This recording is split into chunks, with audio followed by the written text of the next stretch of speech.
I am going 6-0 in the division because the rest of the division sucks. This is the best division in football, Tori. Take that step back. We are seeing the true quarterback that he really is, which he is not a very good quarterback. Welcome to the Man Now, where we taking over. It's time to give you them facts. Won't miss a game or two, cause we here for you and we reporting all of them stats. We coming to you live to keep you updated. Broadcast across the country, we the fan favorites. Break the volume to the max and don't nobody touch it. We cross the topics off the list, addressing every subject. So if you ain't got a clue, then you can tune in and give it 24 hours and we back again.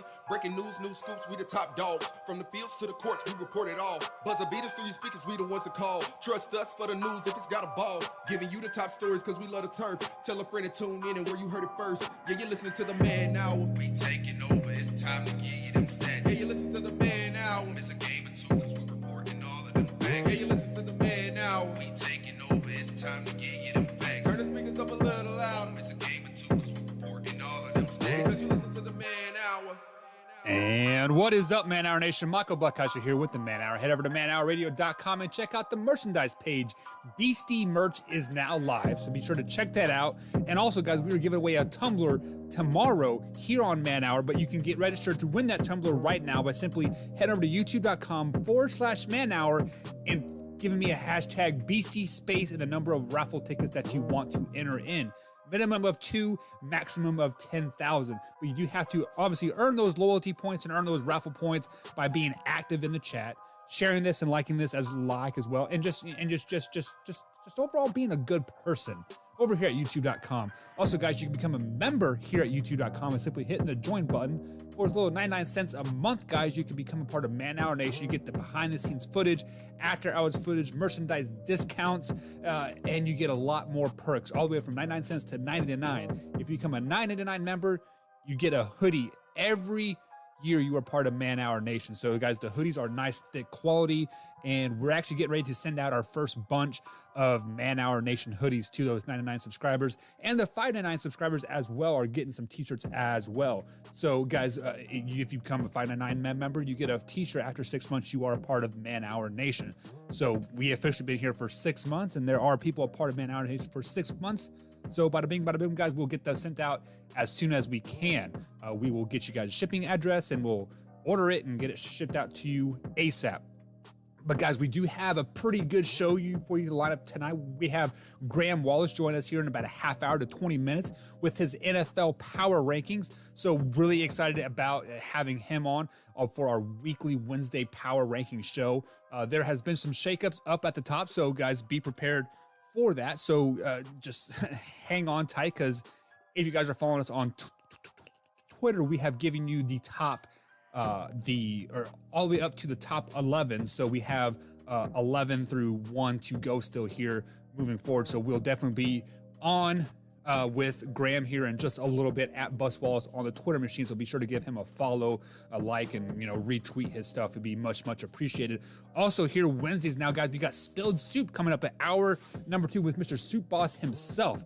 So Soup Boss will be joining us here at hour number 2 on the Man Hour. So we do got some action-packed show for you guys, because Soup Boss always brings that heat every time he is on. So big shout out to Soup Boss for joining us tonight on his new Wednesday weekly segment with us. So if you guys are here in the chat, be sure to give us a hashtag Beastie so you get registered to win that tumbler we're giving away Thursday, hour number 2 here on the Man Hour. So guys, sit back, relax, and enjoy, because it is time to get into some all-important sports talk. So obviously, guys, Thursday night football is just around the corner.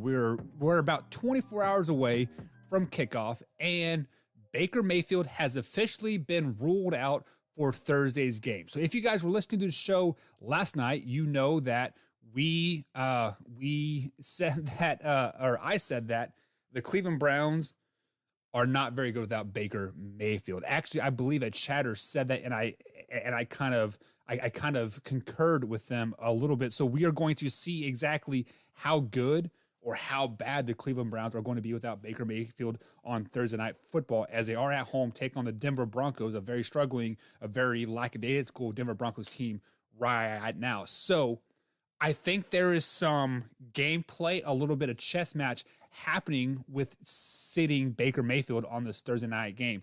For one, guys, it is a short week. Obviously, they don't get that extra 3 or 4 days to heal a body after a Sunday night or a Sunday game, and then come in Thursday night, short work week. So sitting him this game versus a struggling Broncos team to save himself for a division rival next week, get 10 days off, 11 days off. Bada bing, bada boom. You have a well-rested Baker Mayfield going into a very, very big divisional game. Let's just be flat out honest. This Thursday night game versus the Denver Broncos is not very important because, the Cleveland Browns are 3-3 right now. Obviously, they have lost 2 games in a row, losing to some very, very good teams in the Chiefs, the Chargers, and the Cardinals. But when you look at the Denver Broncos schedule, they are also 3-3. They started out hot, right? 3-0, very, very top team, and they've dropped 3 games in in a row. So they are struggling to find their footing per se. So perfect time to sit them, and 70% of the time, the road team on Thursday night games loses game. So everything is pointing in the favor for the Cleveland Browns, and it's going to be positive for them for sitting Baker Mayfield. Let's just be flat out honest about that. Sitting Baker Mayfield this game is not going to hurt the Cleveland Browns whatsoever. They'll be perfectly fine. So I guess in a roundabout way, you guys can say that I'm going to pick the Cleveland Browns to win this game because of everything that is pointing towards them. Like everything's pointing in their favor. Everything seems to be going smooth, right? But you don't know what you're going to get with the Denver Broncos. Are they going to be the first 3 weeks? I mean, granted, they played like the Jets and the Jaguars and the Giants, right? I mean, 3 very, very, very weak teams. But then you guys got to realize they played the Ravens, Steelers, and Raiders the last 3 weeks as well. So they had an easy schedule and then a not so easy schedule. So what Denver Broncos' team is going to show up? I think this Denver Broncos team is going to hit its stride again this Thursday. Now, are they going to win this game? I'm not saying that. I will break that in hour number 2 with Suit Boss coming up here on hour number 2 with the Man Hour.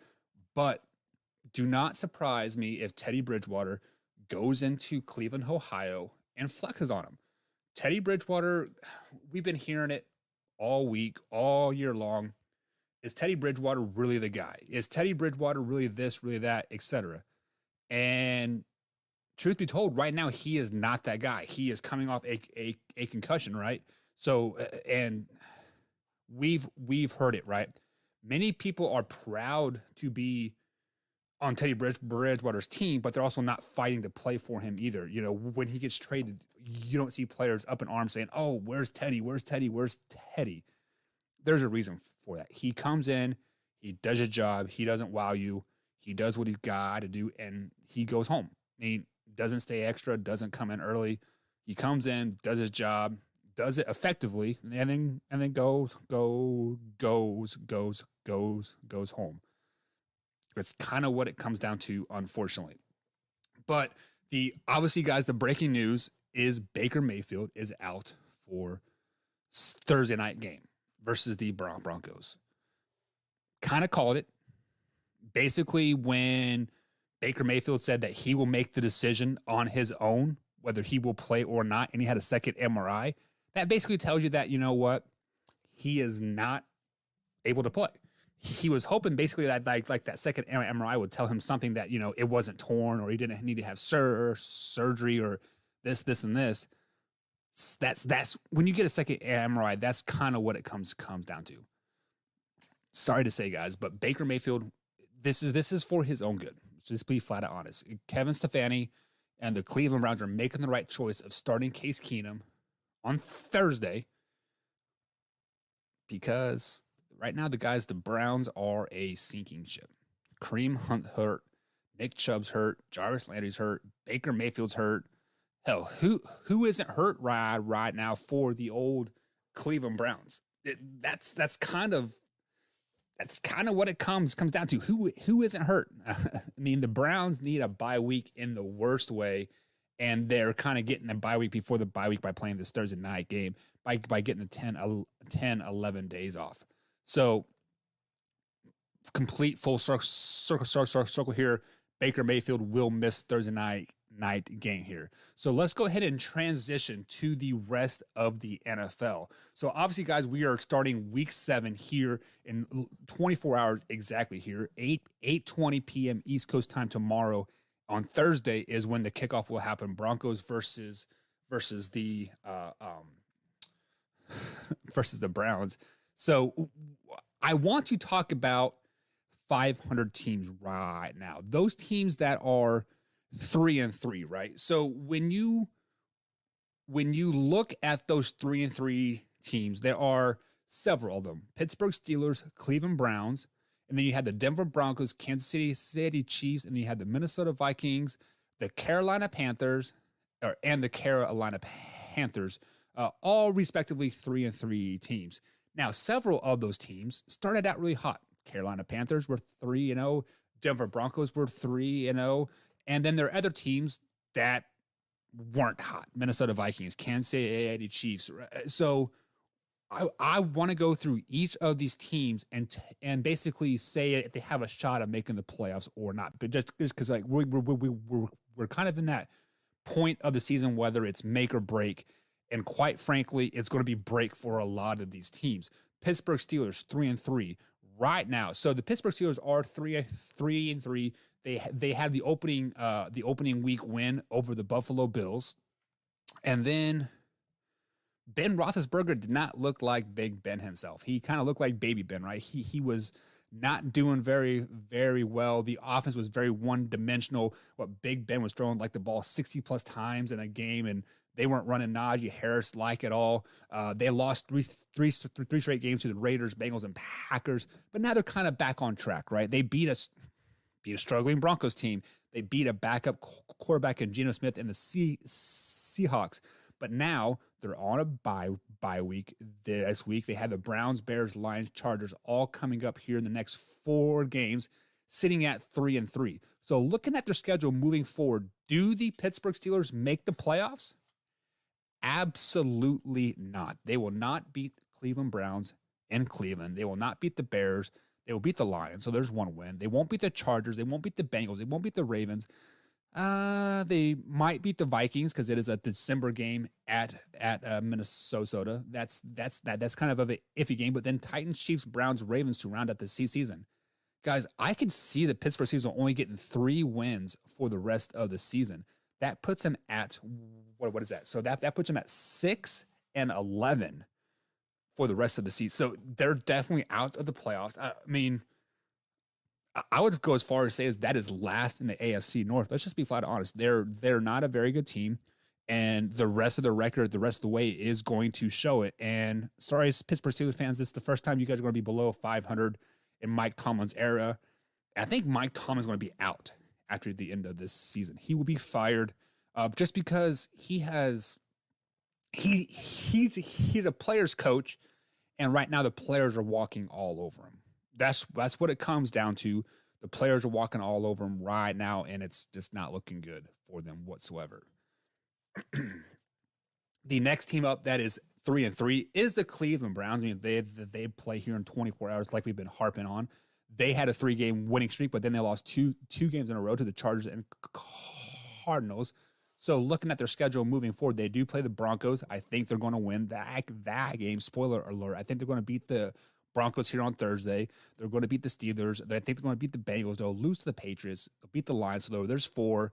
And then they play Ravens back-to-back weeks with the bye worked in there. So I think they win one of those games. That's 5. They beat the Raiders because the Raiders always fall apart in the second half of the season. There's 6 wins for them right now, 6 more wins. And then they finish out the season with at Green Bay, at Pittsburgh, and with Cincinnati. So I think they'll finish the season with 7 wins, and that will put them at 10-7 on the season. So I think that is just good enough for them to get into the playoffs, and it's probably going to put them second place in the AFC North, depending on what the Cincinnati Bengals do moving forward. Because right now, the Cincinnati Bengals is 4-4-2, looking hot. I believe Graham Wallace has them possibly in the top 10. I mean, he could be at 11, it could be 10, it could be 9, but 5. But find out here moving forward. But I do think that the Cleveland Browns at a 3-3 will finish the record at 10-7, and they will find themselves into the playoffs. It's going to be positive for them moving forward.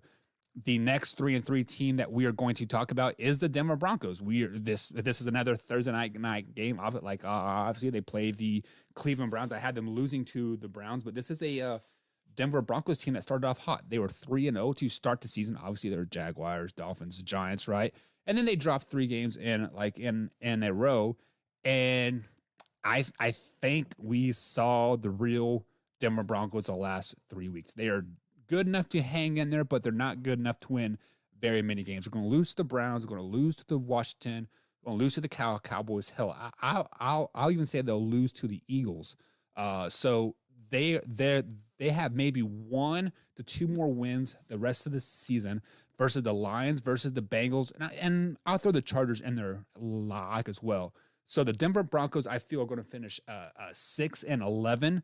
To end the season with the 17-game season. Denver Broncos will miss the playoffs, 6-11. So there's 2 teams so far that are 3-3 that are going to find themselves out of the playoffs moving forward.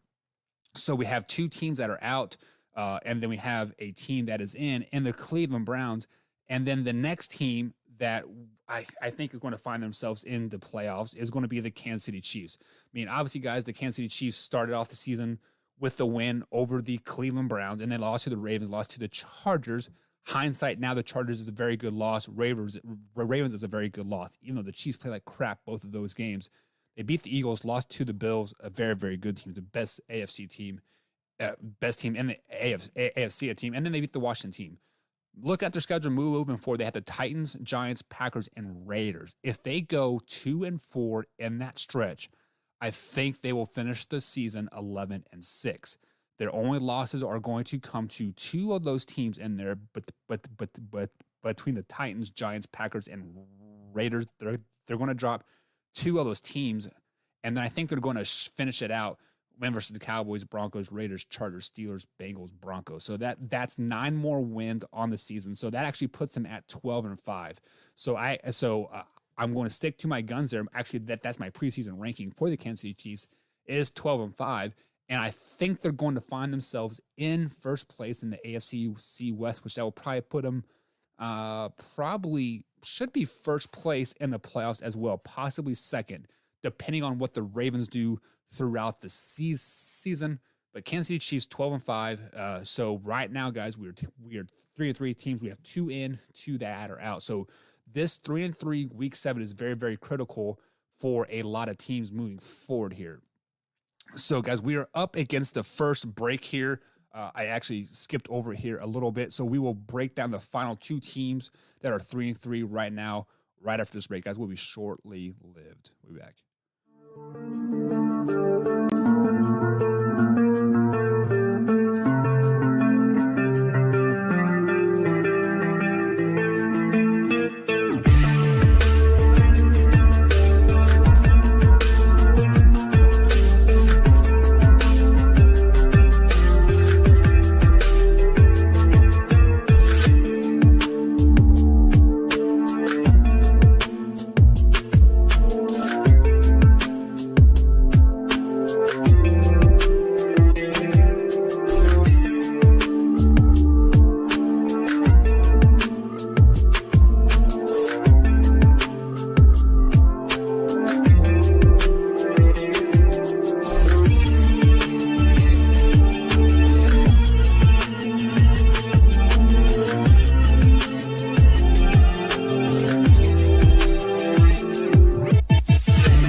Check the mic and make sure it sound right, boys. And welcome back to the Man Hour, guys. Michael Buckeye tonight. Head over to, if you would be most inclined tonight, head over to manhourradio.com. Check out the merchandise page. You have Beastie merch that is live over there. Use hashtag Beastie space with the number of raffles that you would like to give away. We're giving away a tumbler tomorrow, hour number 2, Thursday, here at Man Hour Live. So we do have Graham Wallace coming up here in about 10 minutes with his NFL power rankings. And of course, we got Soup Boss with Spilled Soup coming up at 9 o'clock, hour number 2 on the Man Hour. So right before break, guys, we were breaking down some 3-3 teams, and I got caught up and went up to the break here. So we actually have 4 teams left that are potentially going to make the playoffs, and I can tell you right now that none of them are going to make the playoffs.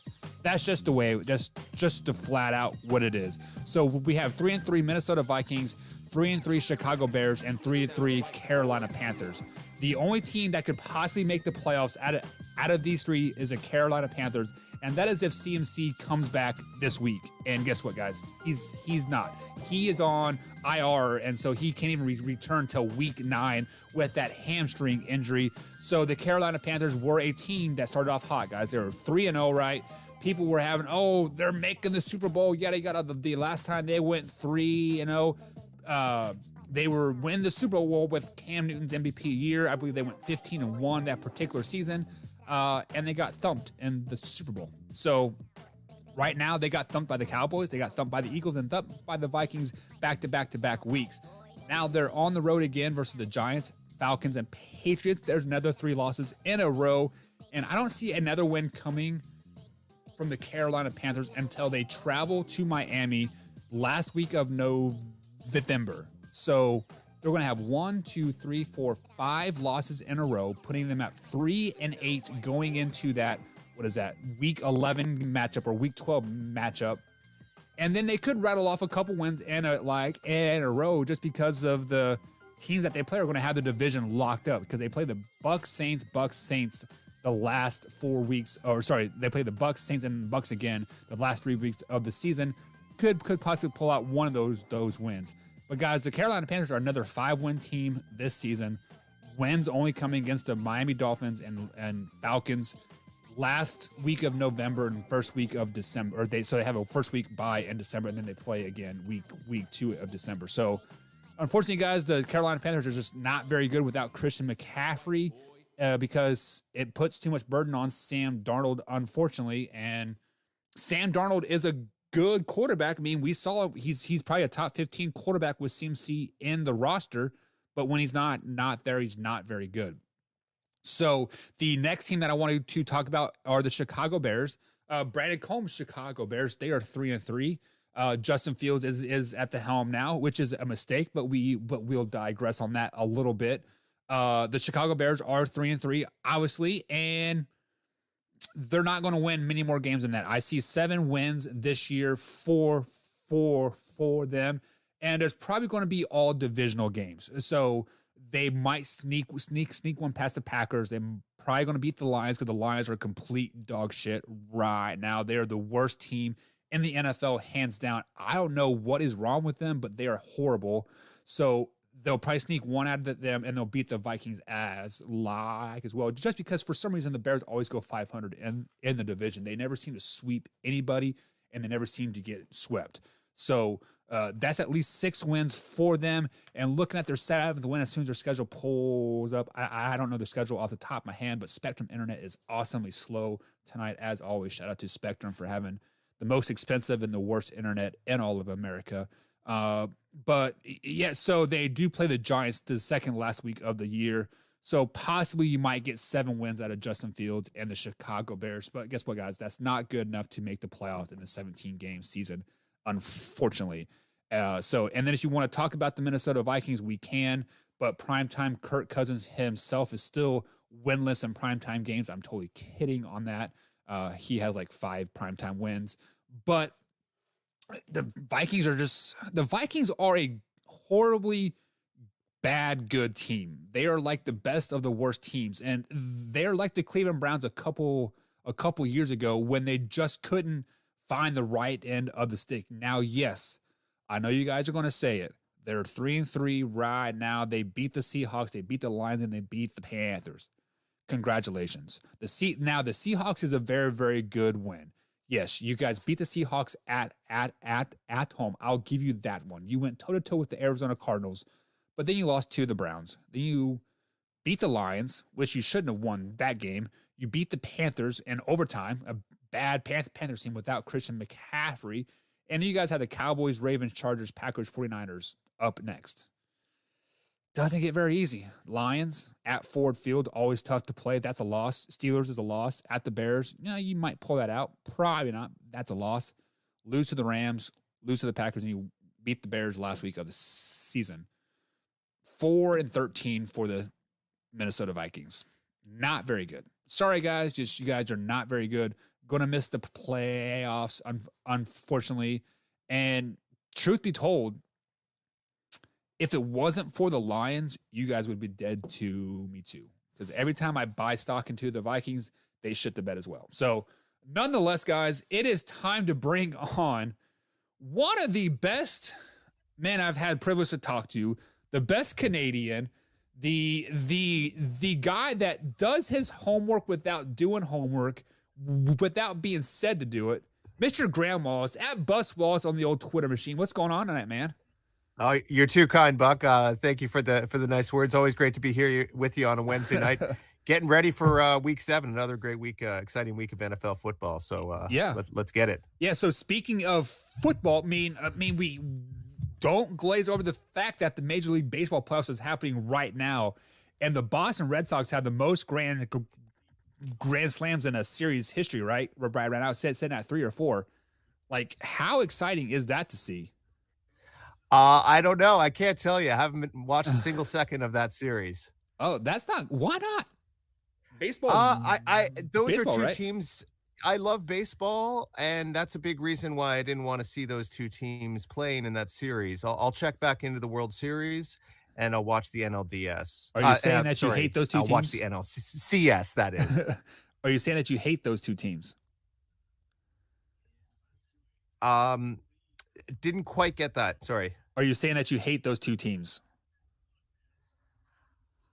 I'll just take from what I heard there. I hate what they did. I hate the lack of punishment. I hate that they've continued to have success throughout.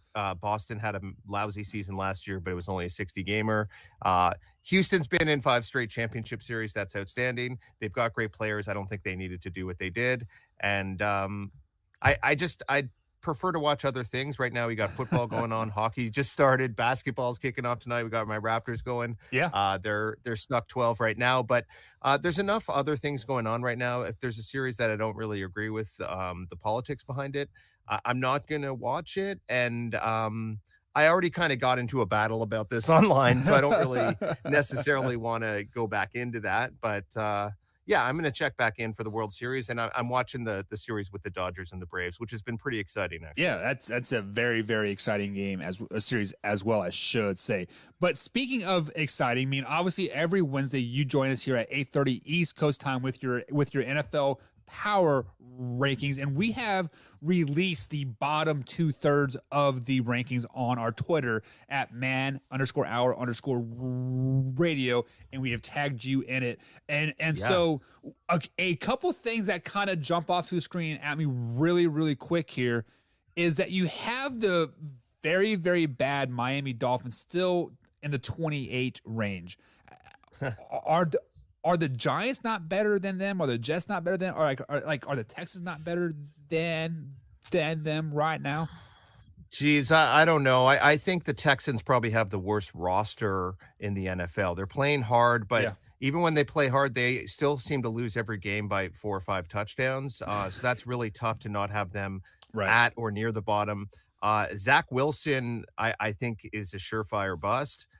He's gunning for Peyton Manning's rookie record for interceptions, which is 28. Yeah. Keep throwing them, Zach, because you'll get there. Dreams do come true. And then Giants have been god awful. They were able to beat the Saints somehow. Daniel Jones was a guy I liked coming out of college. He started good, Danny Dimes, but it's been really hard to support him. He got hurt. Barkley got hurt again, of course. The defense is not really showing much teeth at all. So I kind of had those teams in a bit of a cluster. I think Miami should be a lot better than what they've shown. Oh, yeah. But the results haven't been there, so I couldn't really have them any higher than 28, but I wanted to have them ahead of those other kind of sad sack franchises. They're all 1-5, so they're all doing really poorly. Yeah, so I think Miami is the biggest bust of an NFL team that you could possibly have because what they were on track to the playoffs last year, and then they put Tua in, and they found this sinking ship, and then they found some momentum again, and this year, Tua, and they had a great roster. Many people had them going 11 wins, and now they got beat by the Jaguars. Like, what is wrong with Miami? That's terrible. I don't know. I mean, they just about won 11 games last year, Buck. They won 10, and they obviously self-destructed in that season finale against Buffalo, and that's really the game that started the wheels rolling with this whole Tua could be a massive bust thing. He showed a lot of indecision, and then when he did pull the trigger, it was often him throwing to the wrong team. There were some other games when he got pulled in favor of Fitzmagic, which is never a good sign for your QB of the future. Right. There's a lot of whispers of them trading for Deshaun Watson. I'm hearing that it's really close, actually. I don't know if that's going to save them. I'm also really surprised that the NFL is just, sitting idly by and letting this happen. I thought they would put him on the exempt list, similar to what they did with Adrian Peterson several years ago with the child abuse scandal. I think this thing with the masseuse, I don't know if he did it or not, but over 40 women coming forward really doesn't look good. And the fact that they're just doing nothing is just classic NFL. I mean, it's a classic that we don't want our star to get kind of brought down a little bit per se. So I know this has nothing to do with the power rankings, but let's say Watson does go to Miami for example. I believe it has to be by week 9 because that's when the trade deadline is. Does he start in Miami? 2, does he even make them a respectable team? And 3, can he even learn the playbook enough to put him up there?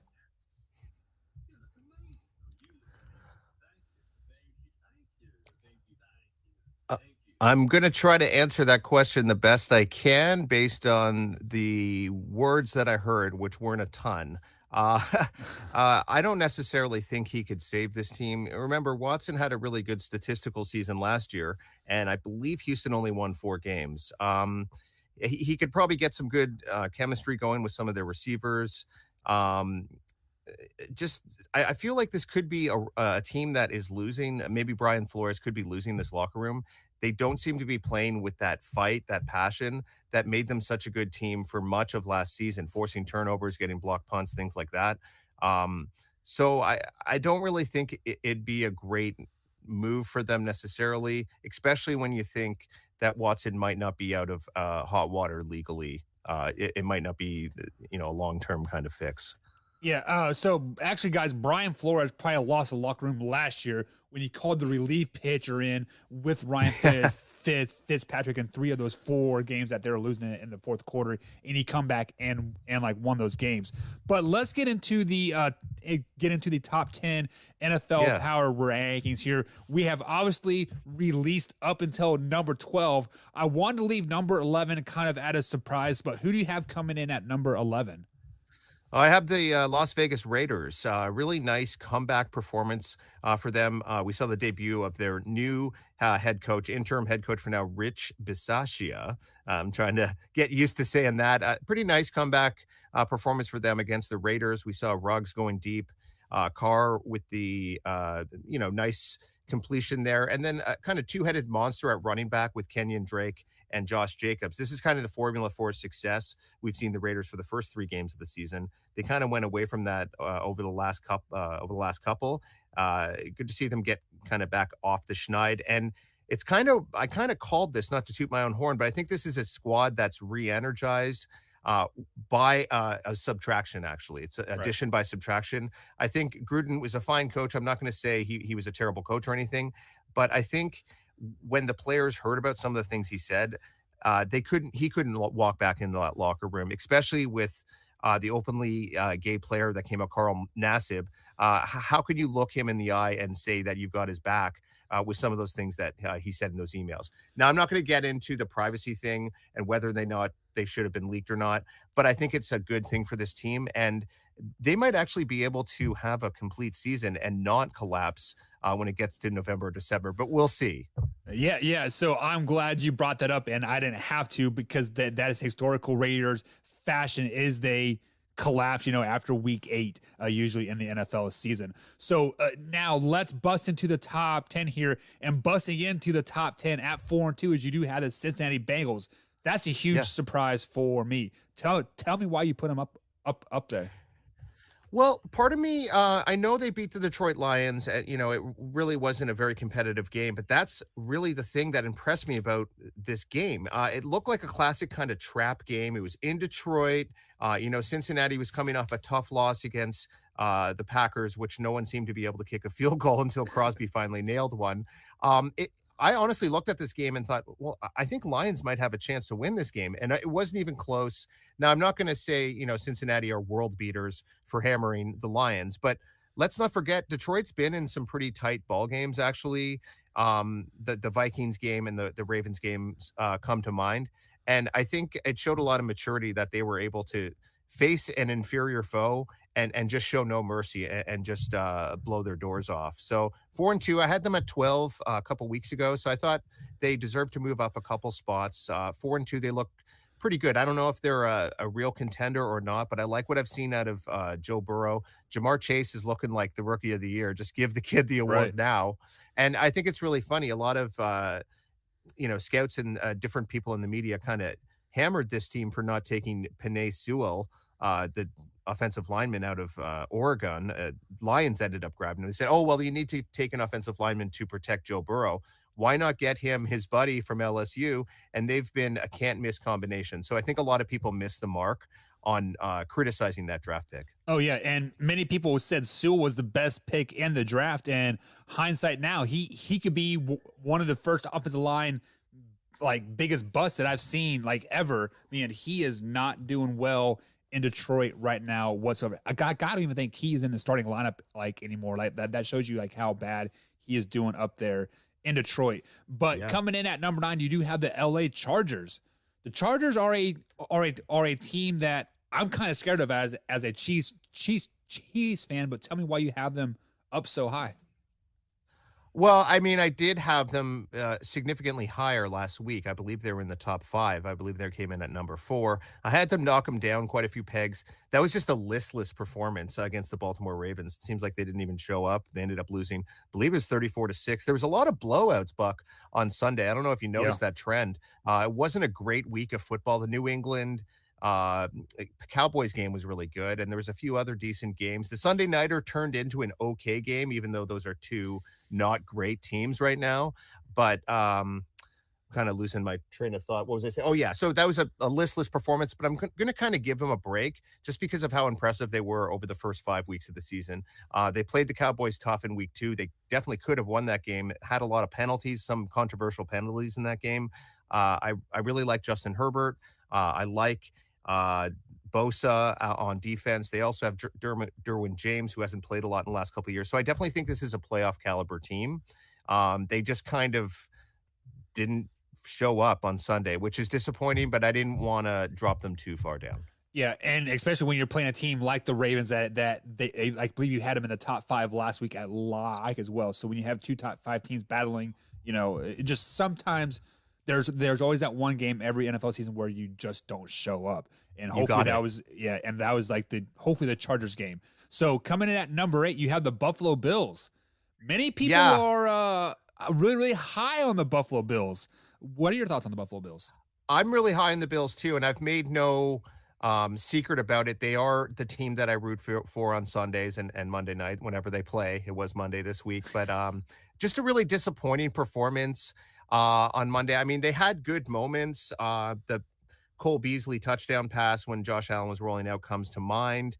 But just too many mistakes were made in this game. I saw the clip earlier when you were talking about that 4th down gamble.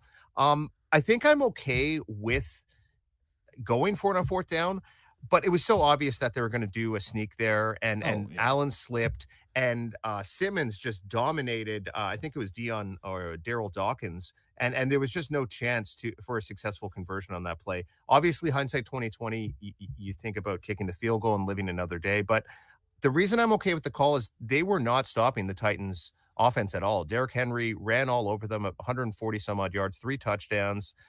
So I really like the Bills, but I think they kind of took this one on the chin.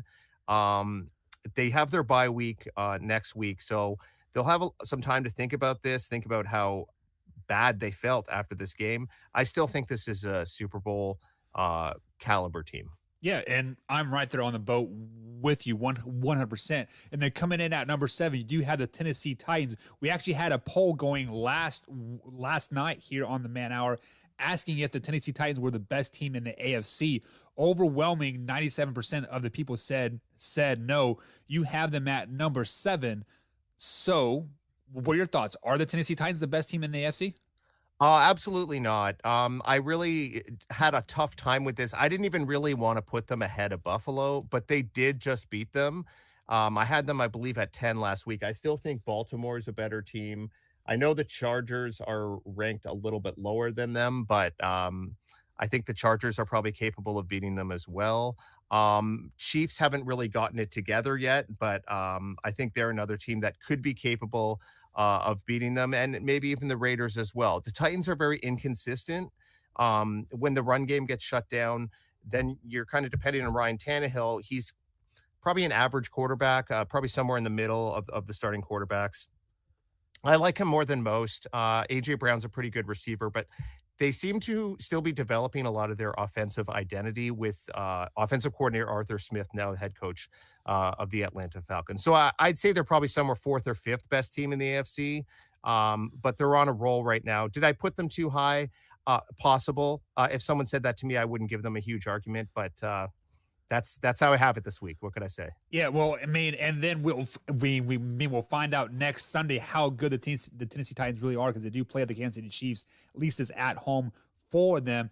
But looking at your 10, 9, 8, 7 teams here, I kind of feel like you could probably put them in a hat and pull them out, and you would have been perfectly fine. As my camera freezes again, and I'm sorry about that. But for some reason, kind of lost you a bit there. This you can still hear my voice, right? No, you cannot hear it. Give me 1 second. But just to recap here, guys, we do have them. Can you hear me now, Graham? Oh, okay. There we go. Yeah. So my camera's been freezing. My camera is getting ready to hit the hay. But like I was saying, like I feel like those bottom 4 teams you could have probably just put like in a hat and pulled them out, and the order wouldn't have mattered that much, unfortunately. Right. So just to recap here, you had the Bengals at 10, Chargers at 9, Bills at 8, 7 to come in. It is the Titans, and then number 6, you do have the Dallas Cowboys. A little low, yeah, but yep. No, I hear that. I definitely considered putting them in the top as high as 4. But I think we this has kind of been a theme. I think I trust the Packers and the Rams a little bit more. I think their defenses are maybe a little bit better, but I love what I've seen out of Trayvon Diggs. Hey, you said he wasn't going to get another interception. Oh, yeah. That lasted less than a week because he got another one. He got Mac Jones. He returned it for a touchdown, pick 6. So he looks like a tremendous player. Hey, he's got as many touchdowns as Stephon Diggs, who I believe is his brother. There's some kind of a relationship there. Yeah, I think they are brothers. Yeah.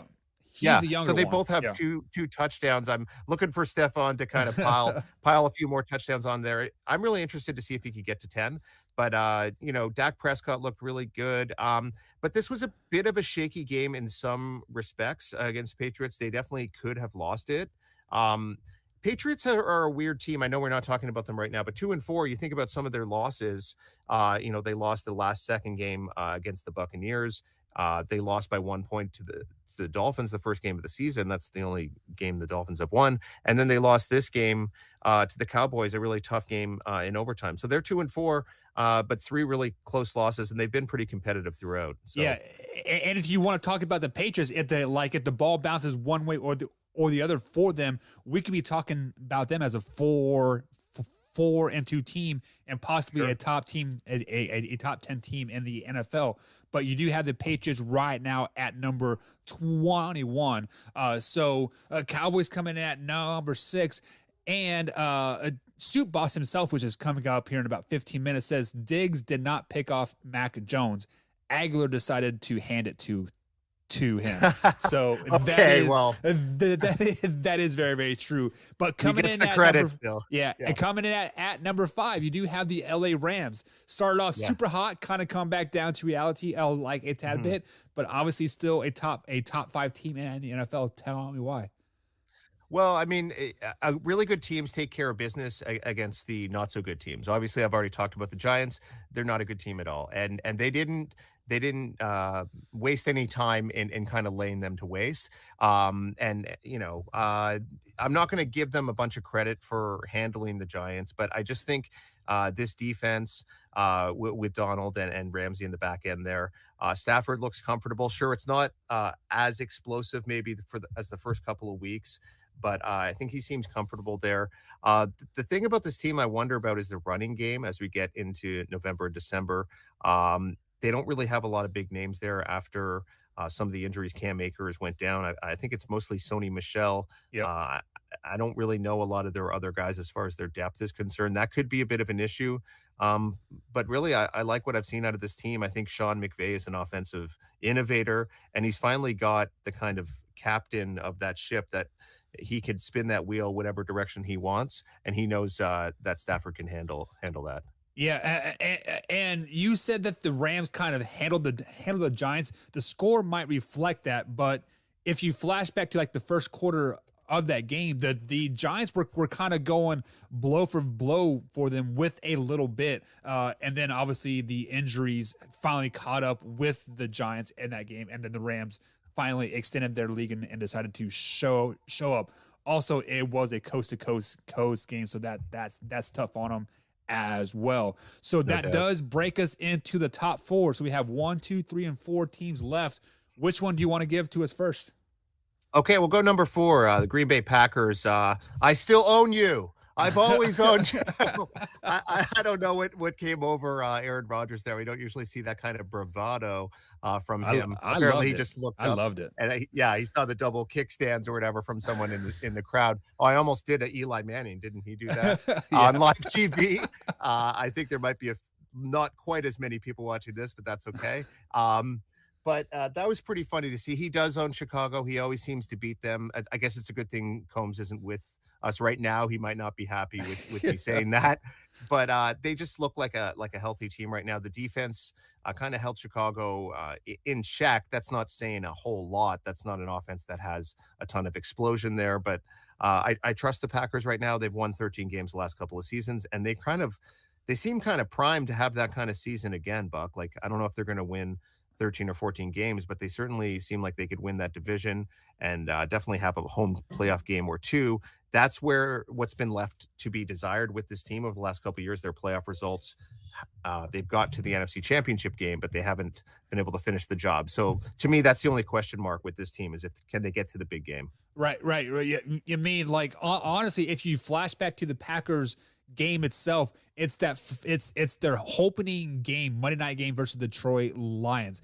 Ever since that second half of that game when they shut out the Detroit Lions and scored 21 unanswered points, they've been kind of clicking on all cylinders. So I mean, definitely the Packers are a top 5 team, hands down. You do have them coming in at number 4. At number 3, you do have Mr. MVP candidate himself. Yes, I said it. Lamar Jackson and the Baltimore Ravens coming in at number 3. Do they really deserve that right now? Well, I don't know. I mean, I had them at number 4 last week. I think I've been kind of high on this team kind of throughout, even after J.K. Dobbins and, just about every running back on the planet went down for them just over a month ago. If you think about it, they've gotten guys who a lot of people would consider to be washed up: Devontae Freeman, Le'Veon Bell, and Latavius Murray. Marshawn Lattimore? No. Latavius Murray. Latavius Murray, thank you. Yep. These guys don't need to be studs, but with the amount of traffic that Lamar creates with his RPOs and with his own legs. They just need to run through the holes that are there, and they're going to be good for 150 to 200 yards rushing a game. They blew the doors off the Chargers, who I also had as a top 5 team. The defense is really starting to show some teeth. I really like this team. If you're buying on Lamar Jackson as an MVP candidate, he's below a lot of guys, including Matt Stafford, which I think is crazy. So if you want to buy low on Lamar Jackson for MVP 2021, it might be a decent gamble right now. Yeah, if you're a betting person. So Project XX is getting ready to launch here, guys, with the Man Hour. So stay tuned to that. We'll figure out what that is coming up here, maybe January 1st. But the biggest problem that I have with the Ravens right now is they just lost their starting left tackle to a season-ending ankle surgery. So I'm kind of concerned, kind of wondering how much that will hinder their offense per se. But only time will tell. But right now, the Ravens are number 3. And who you got coming in at number 2? So number 2, I got the defending Super Bowl champions, Tampa Bay Bucks. Not a great performance necessarily. 28-22 victory over the Philadelphia Eagles. I really don't care. I think this team's still getting healthy. Their secondary was kind of decimated in the first few weeks of the season. I think this is a veteran team that knows what it takes to get back to the promised land where they got to last year. Led by Tom Brady, this team knows what it takes. But they've got some nice young talent spliced in throughout the roster as well. I like the addition of Giovanni Bernard. I think he's a nice third down back option for them. And I like the way they've drafted over the last couple of years. Carlton Davis has been a guy who's been able to fill in nicely for them. And even the guys who have filled in on the secondary and the back end, I'm kind of blanking on some of the names right now, but they've done a solid job. And sure, people could say, well, they only beat the Eagles by a touchdown on a short week. Sure. But like I said, this is a veteran team. They know that they probably didn't have a ton of gas left in the tank. They just needed to get the W and kind of keep it moving.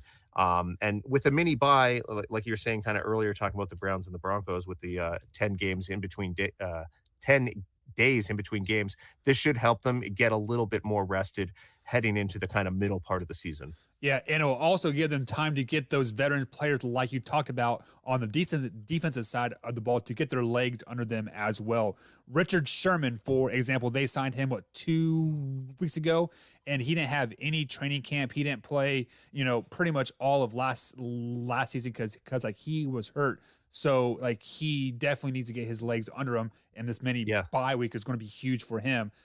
Now, coming in at number 1, you do have the Arizona Cardinals. Combs has been hard on you about the Cardinals. Finally. Drew has been hard on you about the Cardinals.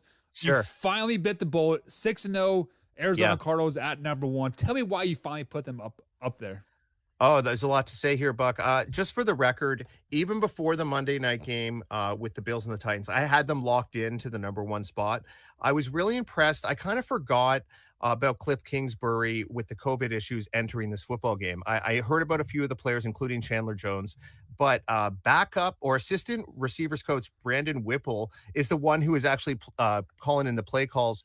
And I think that was really impressive how they were able to move the ball against this Cleveland defense that had shown a lot of pressure and a lot of ability to take the ball away.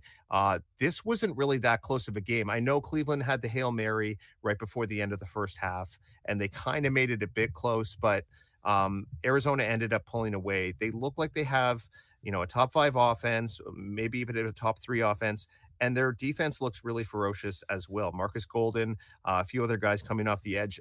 It's not just J.J. Watt and Chandler Jones. They have a lot of playmakers on that defense.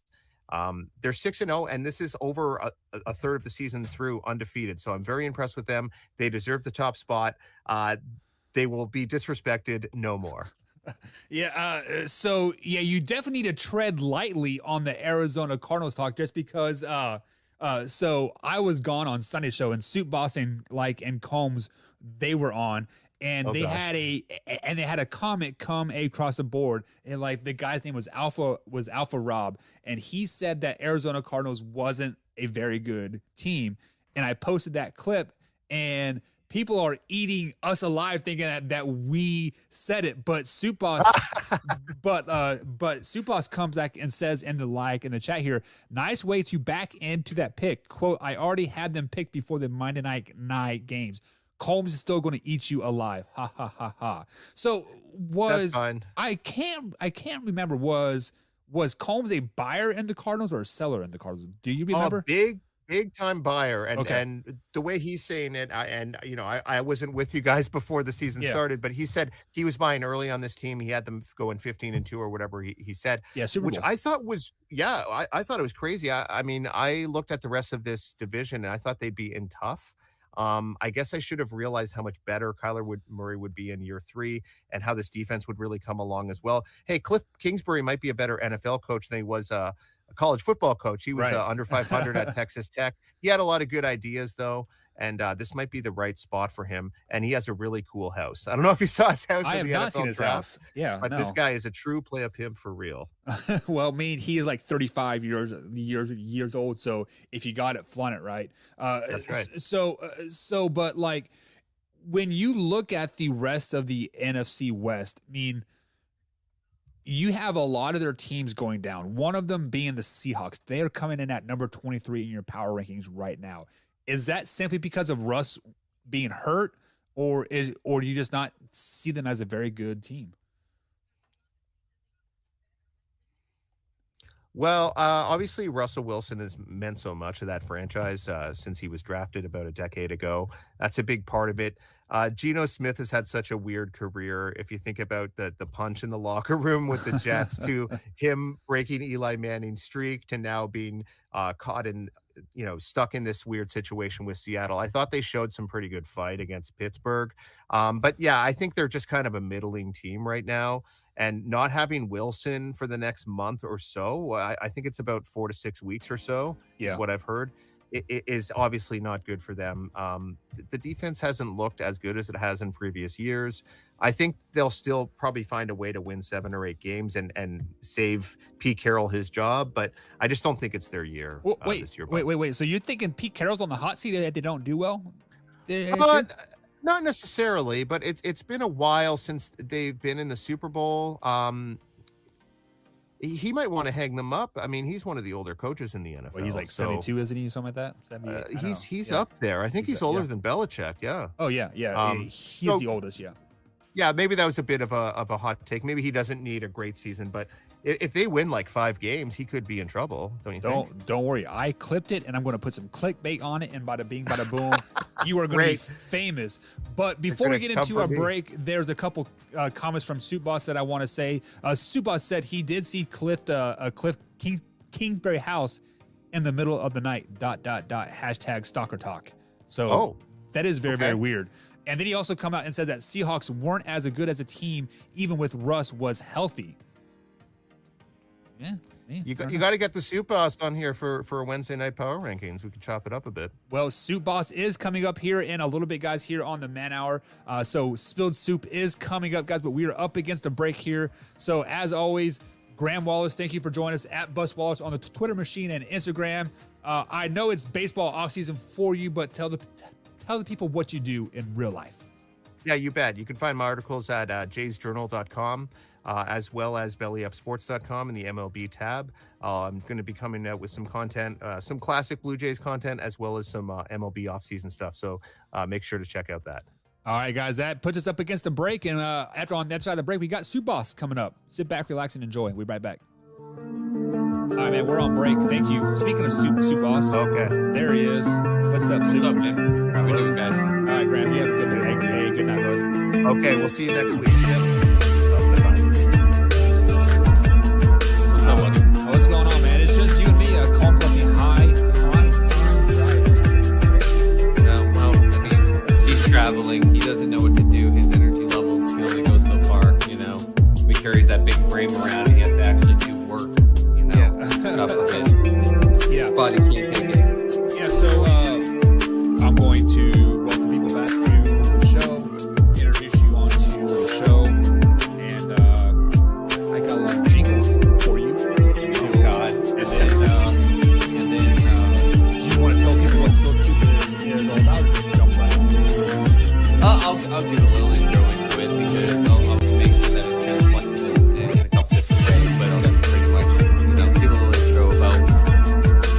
that I think needed attention from the past. Sounds good, man.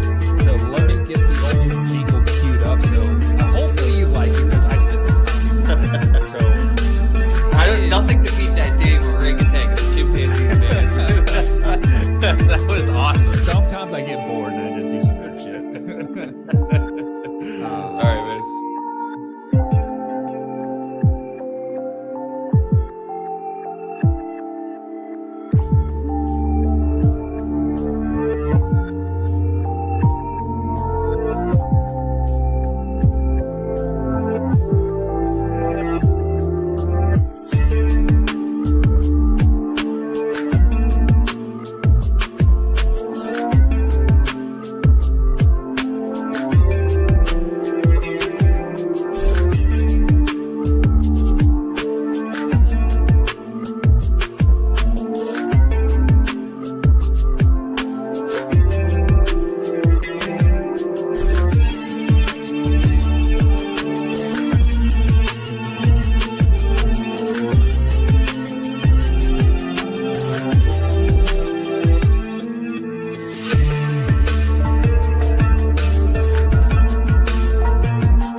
And welcome back to the Man Hour, guys. Michael Buckeye tonight. If you would be most inclined, hit that like button, hit the subscribe button as well. If you watch us here on youtube.com/Man Hour, be sure to head over to manhourradio.com and check out the new merchandise. Beastie merch Edge dropped.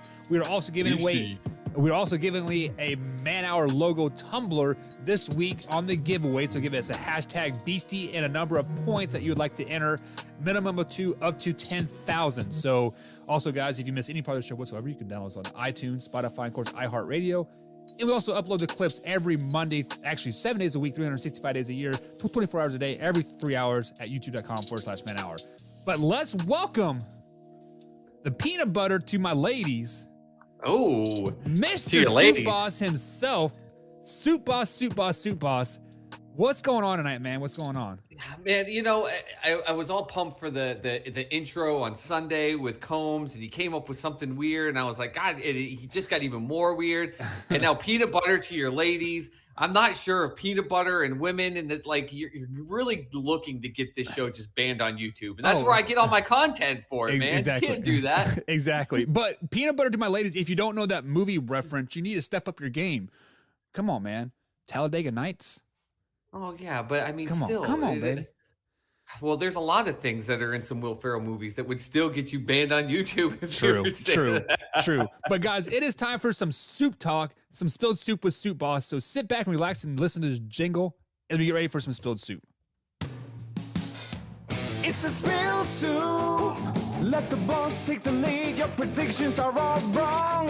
It's a spilled soup. Your hot takes are bad. Let the Soup Boss bring it home. Spilled soup, spilled soup, spilled soup, spilled soup. Clear the way, the Soup Boss will lead the way. It's a spilled soup. Let's be honest, man, our needs some urgent help. Time for spilled soup. I just want to know, do you get the 80s rock band like in your back, like in the closet, like you feed them once a day and you're like, I won't cut your mullet, but you're recording this damn song? No, man, that is me. That's me and my pops, man. Ooh, we were on it, baby. That's just for you, Soup Boss. Soup, tell them what spilled soup is all about. Yeah, so being on here on the Man Hour, I appreciate the ability to take a little bit of the time of the show and pretty much just tell you everything that I had an issue with. So the whole point of Spilled Soup is to take a couple things here or there throughout the week or last couple days, whatever the case may be.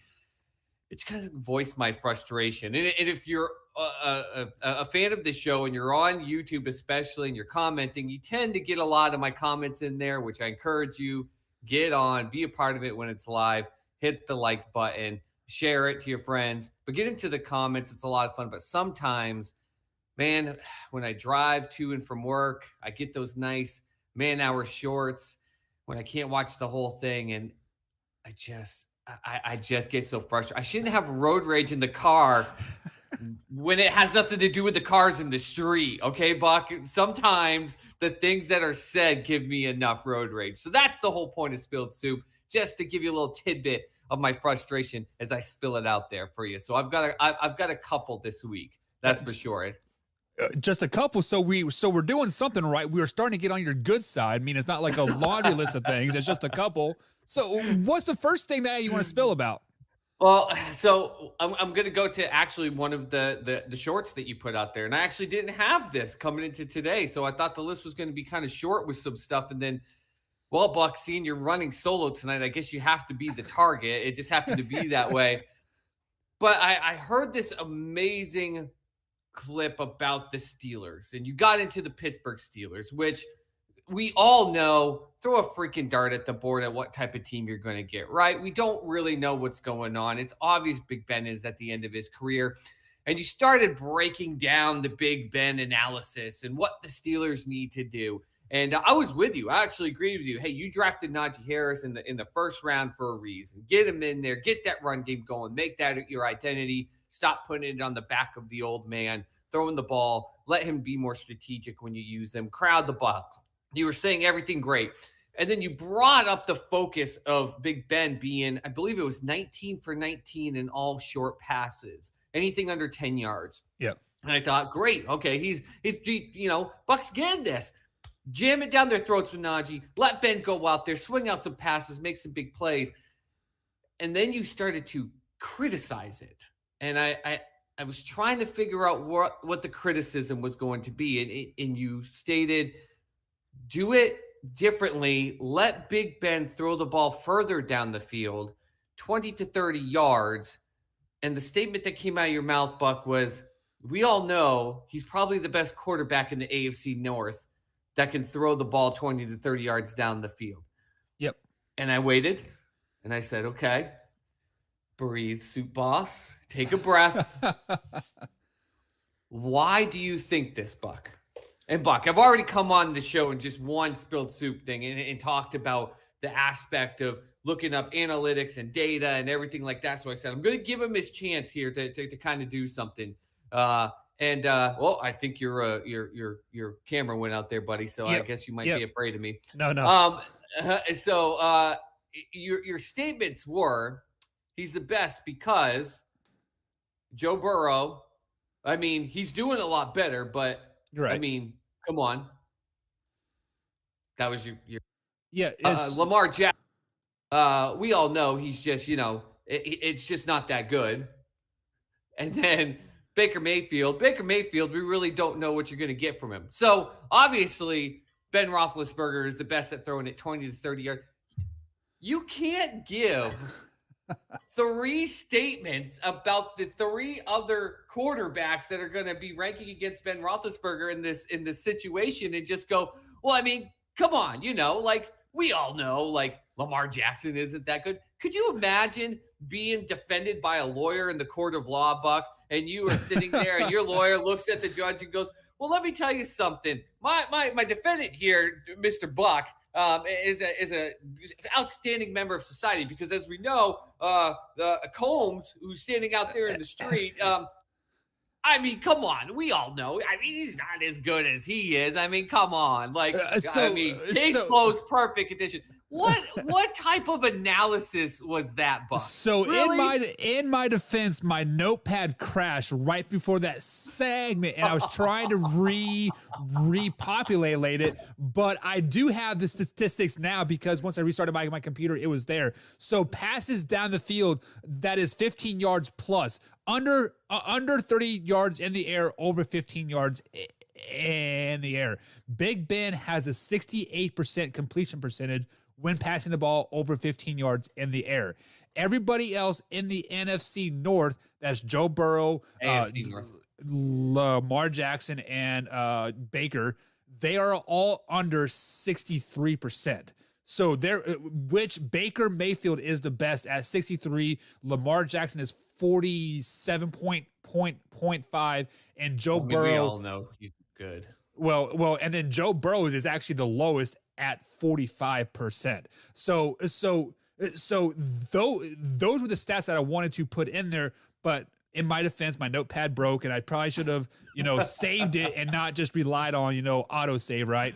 So the stats are there that Big Ben historically can throw the ball further down the field more accurately at a more consistent pace. So are those numbers historical numbers, or are those numbers this year or last year, like recent data? That is career. That is career. Okay. Career. So here's where I'm going to pick. First off, I agree with you on that. Yep.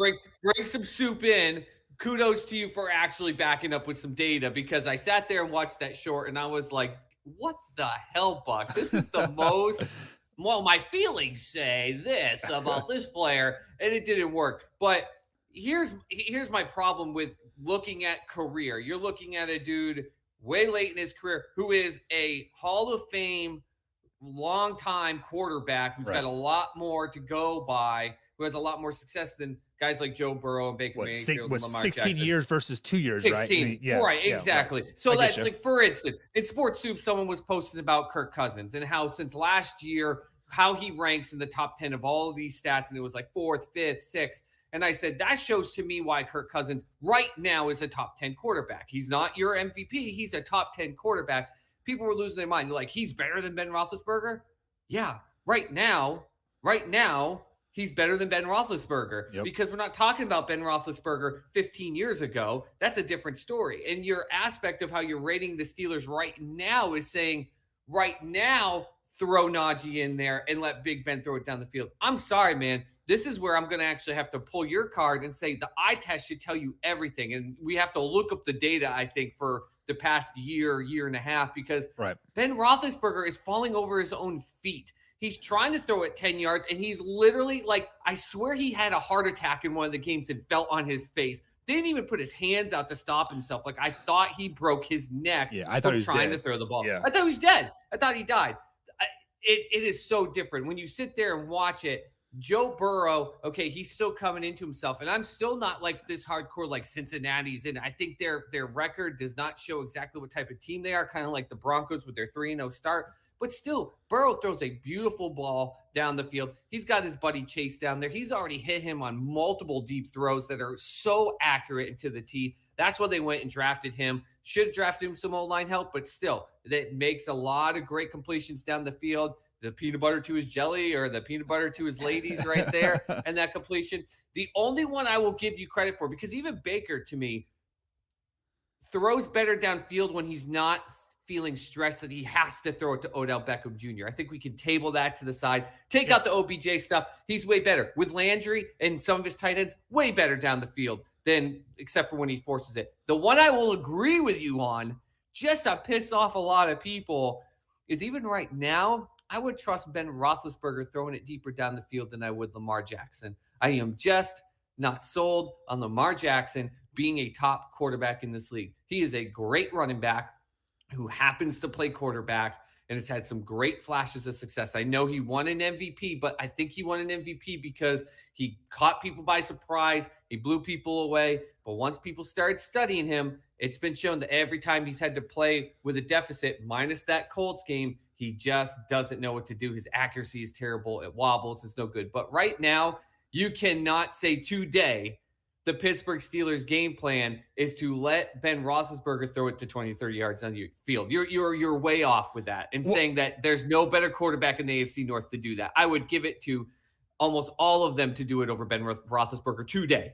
Yeah, well, so thinking about it, hindsight now, I mean, I would definitely take Joe Burrow over Big Ben pushing the ball down the field. But the reason why I want Big Ben to push the ball down the field is to keep those safeties honest back there. So they're not putting 8 or 9 guys in the box to stop Najee Harris. Just because once you feel those 8 or 9 guys in the box, we've seen it. Mike Tomlin's is not afraid to throw the ball 60 times in a game. And that's and that's what we're going to see. So Najee Harris needs a steady 20 to 25 touches a game. and then push the ball down the field to chase Claypool every now and then, because I believe Juju's out, if I'm not mistaken. So Juju's out. He's done for the season. So with that said, Juju being out, you have less options. So wouldn't you actually think that if Najee can go out and pound the rock 20, 25 times a game, and Ben is throwing 10-yard, under 10-yard completions 15 to 18 times, that's going to bring that defense up more, so that then he only has to throw it downfield about 30 yards 1 to 2 times a game, and those 1 to 2 times are actually going to be accurate. I don't trust Ben Roethlisberger's health to throw it 10 times down the field, 20 to 30 yards. The dude is just going to literally, like, his arm is going to fall off, and we're going to see, like, SpaghettiOs pouring out of his armpit or something like that. Like, the guy is at the end of his rope. I have a soft spot for Big Ben. I think he's a fantastic guy. I think he goes into the Hall of Fame. I think he was a unique player in the time where we had Brady, where we had Manning, these pocket passers and everything. He was this dude that was just a brick that could run, that could roll, that could lower his shoulder and boom over you. I met him in person. The guy is huge. But he's at the end of his career.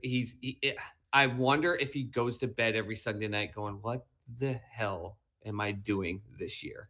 But so he probably doesn't think that, because he's probably so high on pain pills and alcohol that, like, he's not thinking about that. He just hoping to able to tie his shoes on Tuesday. Let's just be honest about that. So Sunday nights he's laying in bed going, who the hell am I? Where am I right now? What's going on? Where's those 18-year-old girls at a bar again that I can molest? Oh, I knew it. I knew someone was going to bring that up. You should have just went with that. You should have just went with, I wouldn't trust him throwing it down there because he could, barely get his mark in the bat. No, we won't go there. Never mind. All right.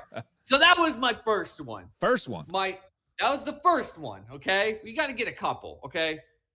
The second and third ones are going to kind of be tied together. And Buck, I'm assuming that you do most of the editing, so you did that awesome intro and everything like that. And you already brought it up with our guy right before with the clickbait and everything.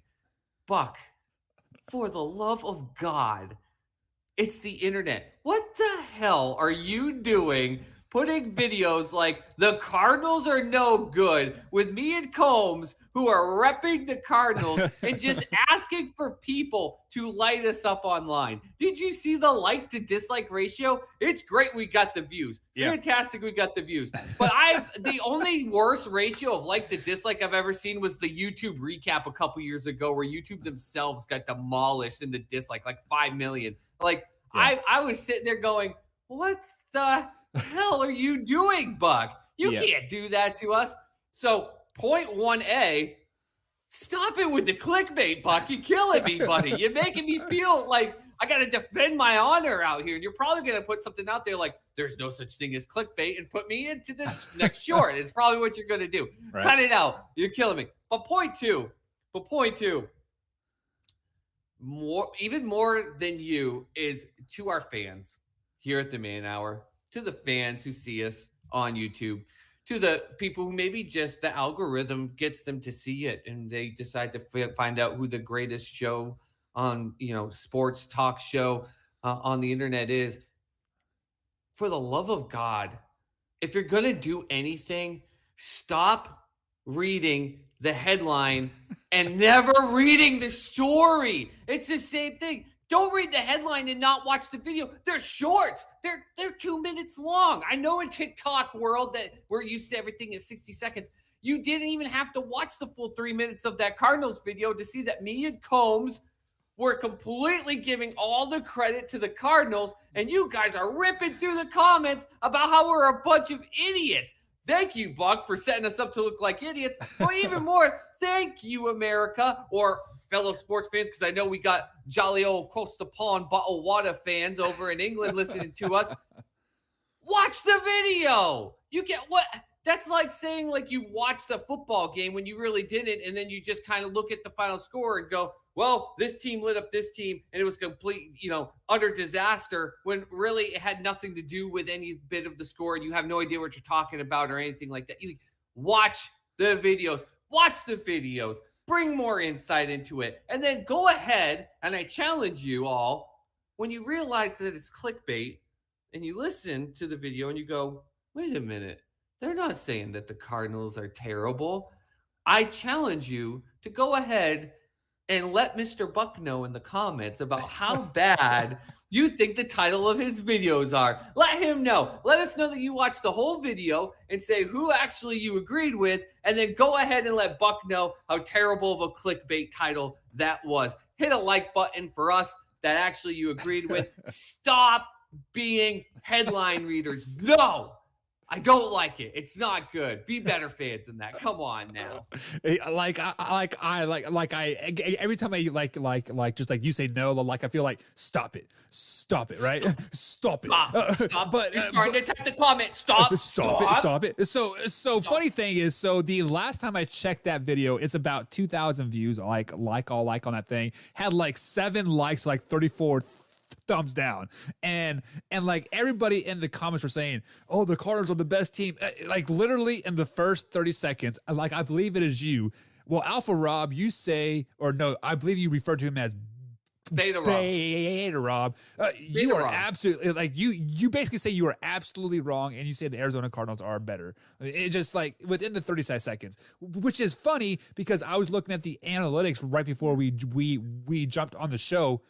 90% of the people people are watching 90% of the video. So they're listening and hearing what we're saying. It's just I don't think they're comprehending it. I mean, but like it is what it is. Listen, I know I got an annoying, whiny little voice and everything like that, and it's sometimes hard when I talk like I got bottled water in my mouth, everything like that. But listen, it's not that hard, folks. Take the time. Listen. Like I said, hey, Alpha Rob, if you're listening right now, you're Beta Rob until you admit that the Arizona Cardinals have the better defense than the Bills. The Bills had a good defense, but like we said, they hadn't been tested. They got tested. They failed. They did a terrible job. So that goes to our fans. And for the very last spilled soup issue that I have, we're going to actually talk about the Bills a little bit. And I don't know who it was. I don't know, actually, Buck, if it was you or if it was Combs. I don't know who it was. I think it was you. Man, Buck, I think you and I just have a little rivalry thing here going that we don't understand. But I think it's the ginger thing. Yeah, I think it is. It's the ginger thing. Because we all know that at one point a soulless ginger will, completely rule the earth. So we're going to have to battle it out at some point. That's just the way it is. But the whole aspect, and I get in battles on Sports Soup with this all the time. Take the points. Take the points. In the situation, take the points. I get that the scenario says if we score a touchdown from the 2.5-yard line, when you only need a half yard for a first down, but when you have 15 seconds left on the clock, it's 4th and half an inch. It's a 19-yard field goal. Your percentages of kicking that field goal is through the roof. You have a 50-50 chance of getting the ball first. You just drove down the field, so if you get the coin flip, you know that you can do it and go out there and win that game. For the love of God, take the points. I drive that point all the time. And when coaches get like dribbled on because in the beginning of a fourth or end of third quarter, when fans are like losing their minds because they're behind, they take the points. Do you know what happens almost all the time in those games? That team comes back and wins. And they end up usually winning by 1 or 2 points because they took the field goal, played the percentages, let their defense do some work, okay? It was a terrible call by the Bills to have Allen run the ball. It just was. You just do something different. But with that said, in the talk of what they should have done, I'm pretty sure it was you, Buck, that said when you're on the road, kick the field goal, and when you're at home, you run the ball. Why does the field make any difference in terms of where you're playing when it comes to those analytics? It makes no sense to me. Your percentage of kicking a 19-yard field goal, whether you're at home or away, is still going to be the same. We're not talking like a 50-yard field goal with a ton of noise. It's a 19-yard field goal. Your coin flip, the crowd doesn't blow like so much energy while the coin is flipping in the air to make it go the way of the other team.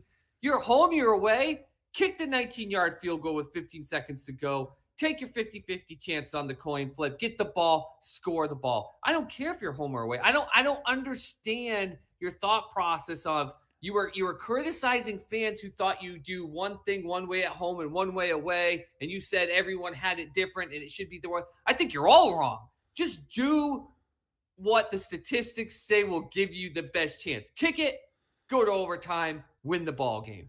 So I did say kick the field goal for the Buffalo Bills, but I also said if the Tennessee Titans were in that position, I would have went for it because you are the home team. The reason why you would have, I would have went for it if I was the home team losing at that opportunity was because I do have the home fan support. I can actually run a play. I can maybe try a hard hard count or something to that effect, because I believe they had 12 seconds left with one timeout, if I'm not mistaken. So if you are 15, 18 seconds, if you are the home team and it's a half a yard, try to draw them off sides. Like if you don't call the timeout, like at the point, think of some type of strategy. Do you really want to go into overtime just because Mr. Wallace himself was just on earlier, and he says the Buffalo Bills, his team, could not stop King Henry all night long. So, I mean, I see why they wanted to go for it because they wanted to win the game, but it was raining. Your left guard got destroyed on that play. Josh Allen just is not a very good straight ahead guy. Like, he's more of a shitty guy himself. I mean, it was just a bad play call all the way around. But I do agree. Take the points on on that. Go into overtime, especially since you say you had the best defense in the NFL, right? Prove it.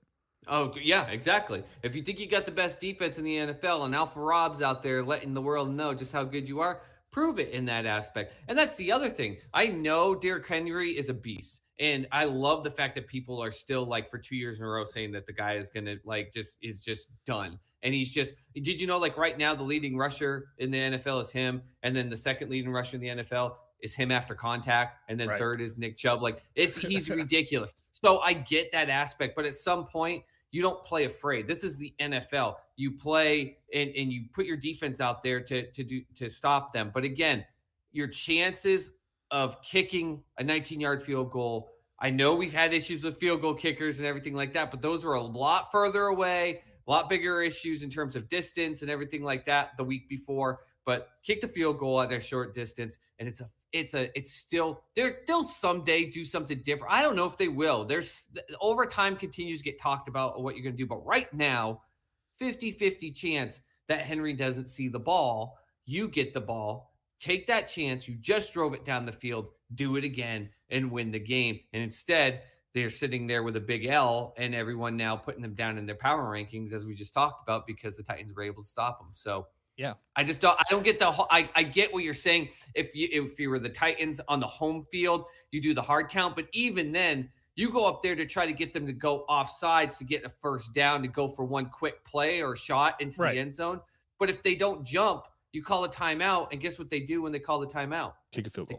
You kick the field goal. So the only way I agree with you in that situation is if you get them to jump off sides, get the first down. You don't, kick the field goal.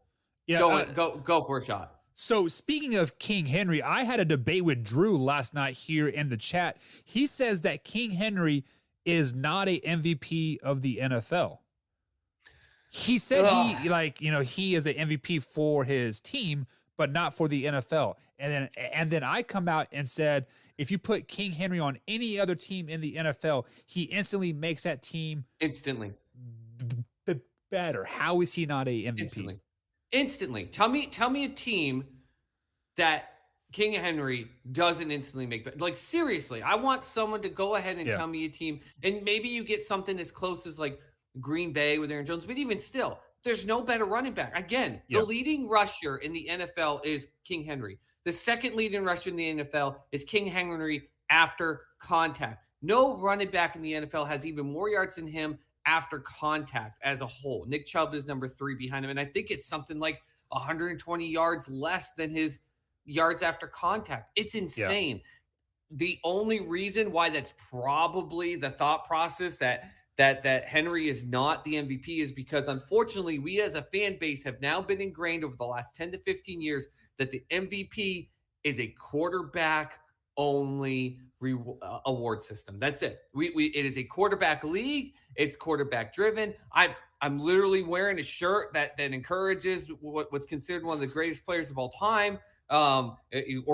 greatest of all time. You look at the years where even guys like Steve McNair and Peyton Manning, they split one. And yet you had years where guys like Chris Johnson went over 2,000 yards rushing, didn't even sniff the MVP, maybe got some votes here or there. You've gotten guys like, there's been people that have argued for like Aaron Donald, who has been on a 5-year tear of statistically, rating-wise and statistics, one of the greatest 5-year stretches in the NFL's history from the defensive side of the ball. This is while he's getting double and triple and sometimes quadruple teamed by the offensive line / tight end / running back combos. And yet there's not a thought process of it. I don't agree that he shouldn't be in the MVP conversation. I think that him and Kyler Murray are your top 2 MVP candidates, but I understand why a lot of fans are saying it because they've been groomed.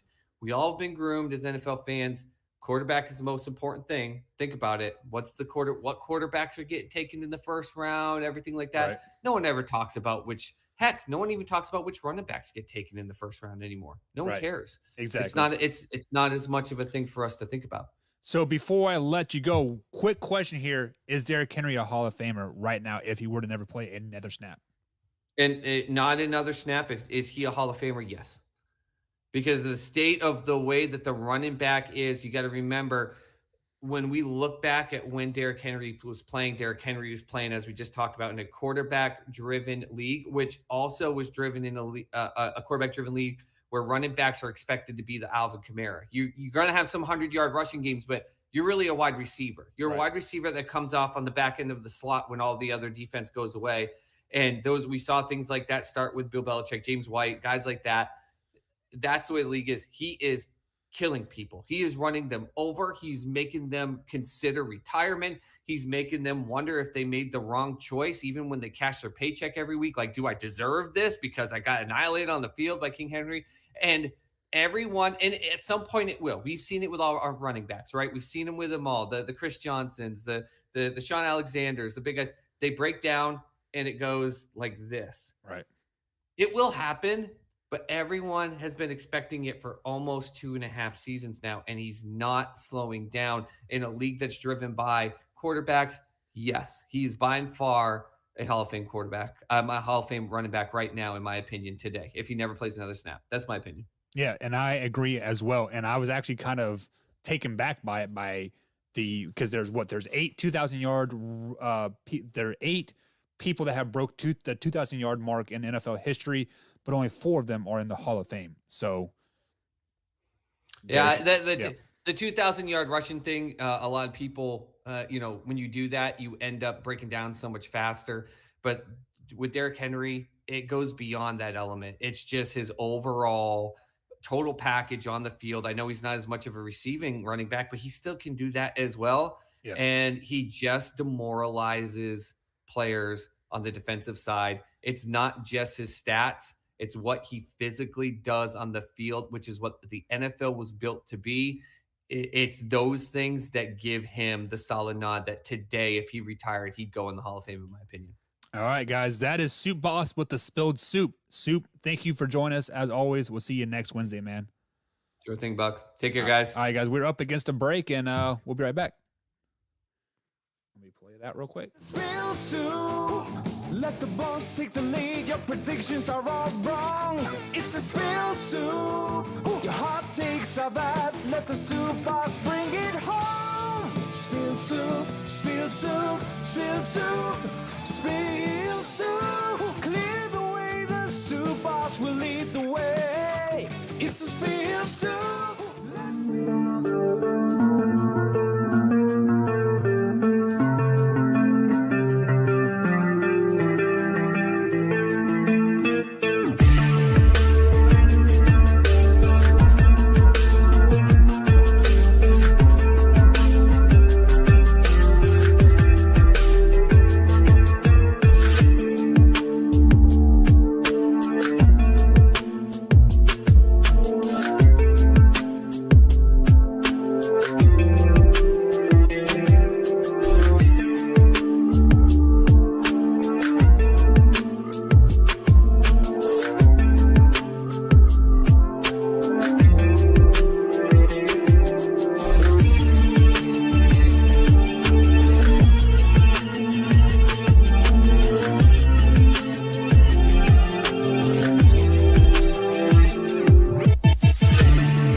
brought to you by Brooks Roofing and Siding. Contact them at 812-868-7663 or online at brooksroofingin.com.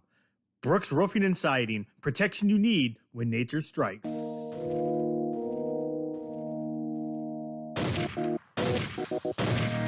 And welcome back to the Man Hour, guys. Michael Buckasha here, wrapping up the last 10 minutes of the Man Hour tonight. So, guys, I am sure very, very happy that everybody was able to join us. We had Power Rankings with Graham Wallace himself and also had Soup Boss with some spilled soup. So he did spill some soup with us as my camera's all glitchy. Guys, I don't know what's going on with my camera, but I'll change it for tomorrow, so we won't have to worry about that whatsoever. So, guys, it is that special time of night where we open up the chat line for some shop talk. So if you guys would be interested in any questions or any comments that you want to bring up here, head over to youtube.com/manhour and let me know.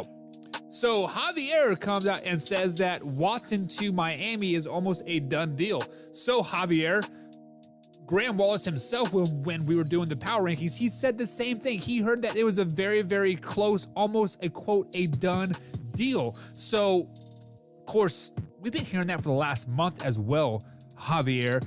So I'm not for sure how much I really believe that, just because, let's be honest, because we've been hearing it forever, and Watson here, it doesn't matter. Tua's not going to Washington football team. If guys, if Watson goes to Miami, just like we were talking about it with like Graham earlier, first of all, he has to learn a brand new playbook. Are they going to dumb it down for him like completely? That won't help him very, very much, to be honest, because right now the Miami Dolphins are a sinking ship, and they're just bad, right? So Watson to Miami obviously helps them later down the road, next year, 2 years down the road, but right now it is not a fix-all. So Javier, your team is still going to be trash, still a bottom tier team in the NFL power rankings. Graham had them right now like at 29, I think it was, or 28. Get used to it, because Patriots are coming back up. So Soup Box's Patriots are coming back up. Bills are there. Hell, I even take the Jets over Miami right now. Let's just be totally honest. So Soup Boss says I pushed the wrong button. Oh no. So Soup Boss says he is calling it right now. Tua to Washington football team. Tua to Washington football team. That seems kind of intriguing, simply because that they did sign Taylor Heineke to a three-year deal. Ryan Fitzpatrick is still there. I mean, he's 37, 38, so he probably won't be back. But so, Soup Boss, are you saying there is going to be like a 3-team trade? So Tua to Miami, or sorry, a Watson to Miami, Tua to Washington, and then like Taylor Heineke down to Houston. Is that what we're looking like? Just because people did say that, Houston's wanting three first round picks and 2 second round picks, along with other active players, to make their team better right now. So a three team trade in the NFL is very, very rare. But Soup Boss says, yep, a three-way trade based on my sources. So if your sources are telling you a three-team trade, you got to kind of believe it a little bit here. But so he does says Houston gets assets and Heineke, Washington football team gets Tua, and Miami gets Watson. So wow. So on that 3-team trade, is Miami giving both Washington and Houston some first round picks as well? Is that how that's going to work? Just because why would Washington want a player like Tua when he's looking like he is going to be a bust, like Trevor Lawrence and Zach Wilson? Why would you want a quarterback like Tua that is going to go into a dysfunctional organization like Washington, where that is tough for me to think that Washington football team wants Tua. I think Jacoby Brissett would be a better asset than Tua right now in Washington, just because he's kind of been there, done that. Maybe fits Ron Rivera's system a little bit better. I don't know, but it is what it is. Chad Suit Boss says because it's Washington football team, it's a dumb crap that they do. Very, very, very true. Washington football team is the most dysfunctional organization in the NFL, even more dysfunctional than Houston Texans, and that's saying a lot. So let me go ahead and scroll back up here through the comments here. I did see something earlier that I wanted to pin mark here, but I forgot. Oh, here it is. Drew says, I agree with Aaron Donald is the MVP. So there's been one defensive player. No, has there ever been a defensive player to win the not the Heisman, the MVP? Not that I would mean. Obviously, Charles Woodson won the Heisman when he was with Michigan, but that was more of a punt returner, kick returner type thing, not a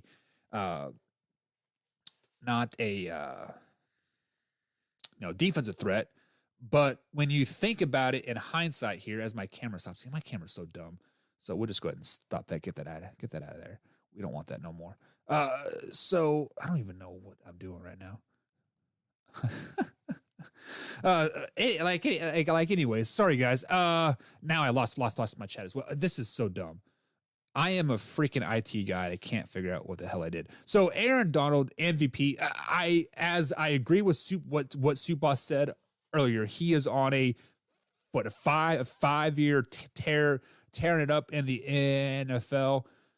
But like what Soup Boss also said, the MVP is a quarterback award on the best team. So the best quarterback or actually just a quarterback on the best team. So it is what it is. And then he says Alan Page and Lawrence Taylor both won the MVP, only twice in league history. So yeah, I don't even know who Alan Page is.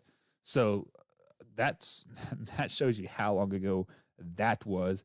Javier says, wow, 3 home runs from the Braves. Wow. Yeah, I mean, what the Red Sox, what they had 3 grand slams in this series, the Braves are hitting the piss out of the out of the ball too. I mean, the ball right now is flying out the bats in October in those cities, and it's actually really fun to watch. Chicks dig the long ball. Drew says home fan support.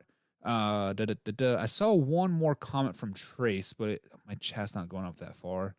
Oh well, guys, that is going to be it for tonight, guys. Thank you as always for joining us. Tomorrow we do have Luke G planning on joining us here, so Luke G's weekly segment will be with us, as well as Wayne G's with That's Debatable. So tune in tomorrow, guys. We are giving away that tumbler tomorrow, so be sure to get hashtag Beastie Space and the number of points that you'd like to give to the raffle, minimum of 2, maximum of 10,000 points. You get loyalty points for being active in the chat, liking or disliking, just in some type of interaction, sharing it, etc., and gambling the points, etc. But guys, I'm going to wrap it up for tonight. No more solo shows for me. I'm not very good at it. Let's just be honest. But we'll see you guys tomorrow. Same time, same place. YouTube.com/manhour, 8 p.m. East Coast time. Thank you for Graham Wallace for the NFL Power Rankings. And, of course, thank you for Soup Boss as well for Spilled Soup. So, guys, be sure to check out the Man Hour clips at youtube.com/Man Hour. We do upload those every 3 hours, 24 hours a day, 7 days a week, 365 days a year. Have a great night, guys. Man Hour Nation, rise up.